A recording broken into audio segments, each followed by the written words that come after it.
En el año 2002, la mujer que enseñó a millones de personas cómo tener una casa perfecta, una mesa perfecta y una vida perfecta, estaba a punto de perderlo todo. Y no por una receta fallida, sino por algo mucho más peligroso, información que nunca debió usar. Hablamos de Martha Stewart, el rostro más confiable de la televisión estadounidense, la empresaria que convirtió el estilo de vida en un imperio multimillonario. Para muchos, ella era intocable. La amiga que te explicaba cómo organizar tu cocina, decorar tu hogar y vivir mejor. Nadie la veía como una criminal. Nadie sospechaba nada, pero detrás de esa imagen pulida, algo se movía en silencio. A finales de 2001, Martha vendió casi 4,000 acciones de una empresa farmacéutica justo antes de que su valor se desplomara al día siguiente. Una caída brutal, millones perdidos. Y una pregunta que encendió todas las alarmas: ¿cómo lo supo antes que los demás? En los próximos minutos vas a descubrir 3 cosas que casi nadie te contó con claridad. Primero, ¿qué información exacta recibió y de quién? Segundo, ¿por qué el gobierno no la persiguió solo por dinero, sino por algo peor: mentir? Y tercero, ¿cómo una de las mujeres más poderosas de Estados Unidos terminó entrando a una prisión federal? Quédate hasta el minuto 7, porque ahí te voy a contar el error exacto que selló su destino, y que muchos famosos siguen cometiendo hoy. Y ahora dime, ¿crees que Martha Stewart fue castigada justamente o usada como ejemplo? Antes de que su nombre se asociara con tribunales y prisiones, Martha Stewart era sinónimo de éxito absoluto. No era solo una presentadora de televisión, era una marca viviente: libros, revistas, programas, productos para el hogar. Todo lo que tocaba se convertía en oro. Para millones de familias, Martha no vendía cosas. Vendía confianza. Vendía la idea de que la vida podía ser ordenada, limpia y bajo control. Había construido su imperio desde cero. Empezó como corredora de bolsa. Entendía perfectamente cómo funcionaban los mercados financieros y luego transformó ese conocimiento en algo mucho más grande. Creó una imagen impecable: disciplina, elegancia, perfección. Mientras otras celebridades se escandalizaban, ella enseñaba a doblar servilletas. Mientras otros caían en excesos, ella hablaba de buen gusto. Esa diferencia la convirtió en intocable. Pero ahí estaba la primera grieta que casi nadie quiso ver. Martha no era solo la ama de casa perfecta. Era una empresaria agresiva, con contactos poderosos, sentada en mesas donde circulaba información sensible. Tenía acceso a ejecutivos, banqueros, directivos de grandes compañías. Jugaba en el mismo tablero que Wall Street, aunque el público no lo percibiera así. La segunda señal apareció en silencio: su relación cercana con personas clave del mundo farmacéutico. Conversaciones privadas, llamadas fuera de horario, movimientos que no llamaban la atención. Hasta que alguien decidió mirar con lupa, porque cuando tienes tanto poder, cualquier pequeño movimiento puede levantar sospechas. La tercera señal fue el timing. A finales de 2001, mientras el mercado parecía estable, Martha vendió cerca de 4,000 acciones de una empresa llamada ImClone Systems. No fue una venta cualquiera. No fue gradual. Fue precisa, calculada. Al día siguiente, la noticia cayó como una bomba. La empresa enfrentaba un rechazo clave por parte de las autoridades regulatorias, y sus acciones se desplomaron más de un 16%. En cuestión de horas, lo que parecía una decisión inteligente empezó a verse como algo más oscuro. ¿Cómo había sabido vender justo antes? ¿Por qué ella, y no miles de inversionistas más? La prensa financiera comenzó a atar cabos. Los reguladores hicieron llamadas. Los periodistas revisaron fechas, correos, testimonios. El momento exacto de la explosión llegó cuando se filtró que Martha había recibido una advertencia previa. No un rumor público. No una corazonada. Una señal directa desde dentro. Y ahí, el relato cambió por completo. Ya no era una empresaria exitosa protegiendo su dinero. Era una figura pública sospechosa de usar información privilegiada. Las primeras 6 horas fueron caóticas. En la primera hora, los rumores se dispararon en Wall Street. A las 3 horas, los medios ya hablaban de una investigación federal. A las 6, su nombre estaba en todos los noticieros. La mujer que representaba orden y confianza ahora simbolizaba duda y traición. El contraste fue brutal. La imagen que Marta había construido durante décadas empezó a resquebrajarse en un solo día. El público no entendía cómo alguien que hablaba de valores, de ética y de hacer las cosas bien, podía estar en el centro de un escándalo financiero. Pero lo más grave aún no había salido a la luz. Porque el verdadero problema no fue solo la venta de acciones. Fue lo que vino después. Las explicaciones.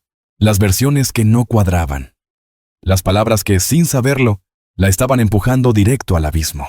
Y justo ahí comienza la parte más peligrosa de esta historia. Porque cuando el poder se siente acorralado, suele cometer su peor error. Y ese error estaba a punto de cambiarlo todo. El huracán estalló sin aviso, y cuando lo hizo, ya era imposible detenerlo. En la mañana del primer día, Martha Stewart intentó hacer lo que siempre había hecho: controlar la narrativa. Dijo que la venta de acciones había sido una decisión rutinaria, parte de un acuerdo previo con su corredor. Nada ilegal. Nada fuera de lo normal. Pero mientras ella hablaba, los investigadores ya estaban reconstruyendo cada llamada, cada mensaje y cada minuto previo a esa venta. Por la tarde, la historia empezó a cambiar de tono. Se supo que la información negativa sobre la empresa no era pública en el momento de la venta. No había comunicado oficial, no había alerta para el mercado. Y aún así, Marta salió justo a tiempo. Demasiado a tiempo. Esa noche, los noticieros ya no hablaban de una empresaria cuidadosa, sino de una posible beneficiaria de información privilegiada. Al día siguiente, el segundo golpe se llegó desde un lugar inesperado. No fue solo la Comisión de Valores. Fue el gobierno federal. Y ahí, el caso dio un giro peligroso. Porque cuando el poder político entra en escena, ya no se trata solo de dinero, se trata de ejemplo. Se trata de demostrar que incluso los íconos pueden caer. En los días 2 y 3, las versiones comenzaron a contradecirse. Martha y su equipo aseguraban que existía una orden automática para vender si el precio bajaba. Pero los documentos no lo confirmaban. Los testimonios no coincidían. Cada intento por aclarar la situación abría una nueva duda. Y cada duda fortalecía la sospecha de que alguien estaba mintiendo. La primera semana fue el verdadero punto de quiebre. Los fiscales no se enfocaron únicamente en la venta de acciones. Apuntaron a algo más grave: obstrucción de la justicia y declaraciones falsas. En otras palabras, el problema ya no era si había usado información privilegiada. El problema era que, según la acusación, había intentado encubrirlo. Ahí se formaron dos bandos claros. De un lado, quienes defendían a Martha decían que era una cacería de brujas, que el sistema necesitaba una cara famosa para enviar un mensaje, que muchos ejecutivos hacían lo mismo sin consecuencias, que ella estaba pagando por ser visible, poderosa y mujer en un mundo dominado por hombres. Del otro lado, los críticos eran implacables. Decían que no importaba su imagen pública, ni su legado, ni su popularidad, que las reglas del mercado eran claras, que mentir a los investigadores era cruzar una línea imposible de borrar.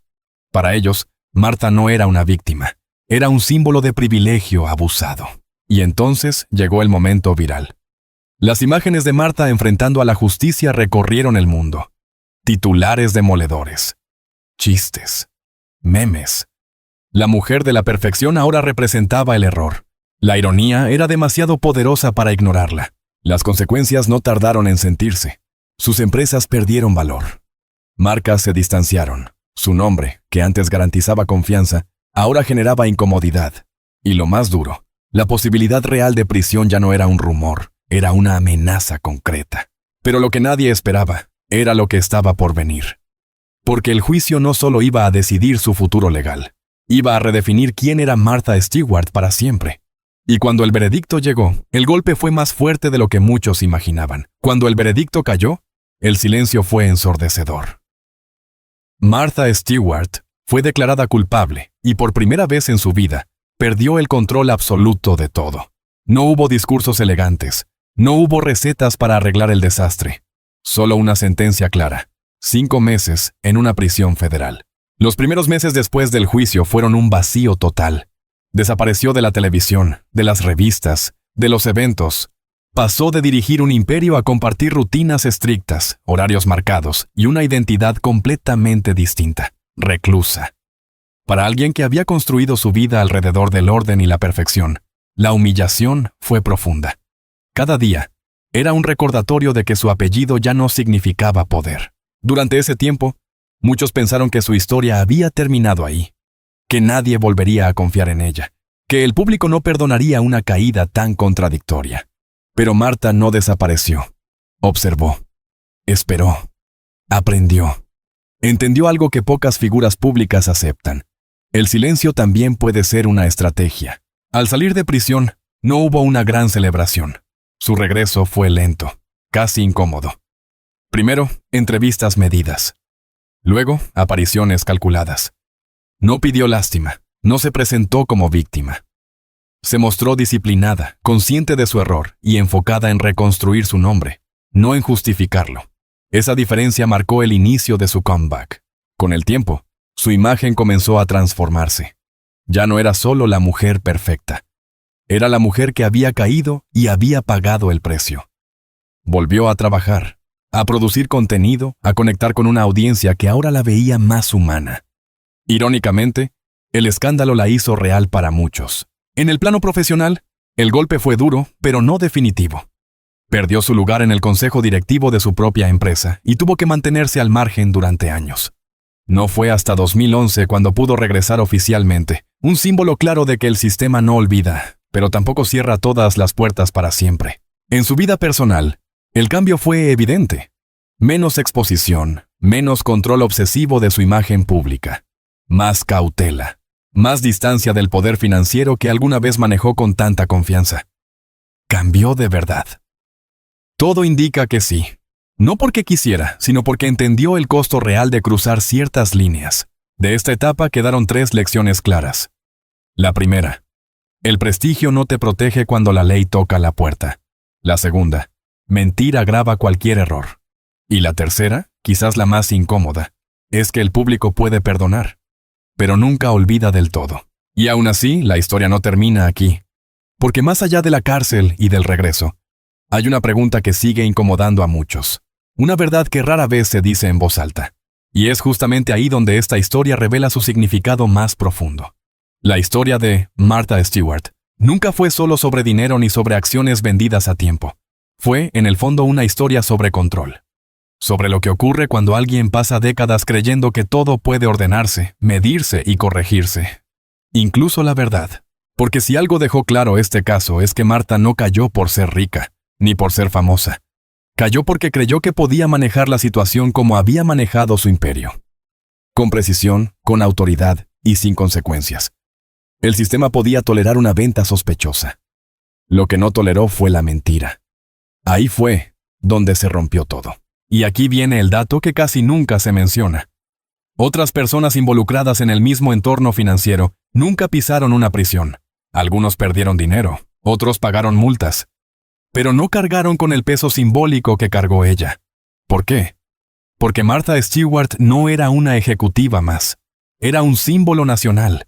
Y cuando un símbolo cae, el impacto debe verse. Su caso se convirtió en una advertencia silenciosa para el mundo del poder. Un mensaje claro. Nadie es demasiado perfecto como para no ser vigilado. Nadie es tan influyente como para estar completamente a salvo.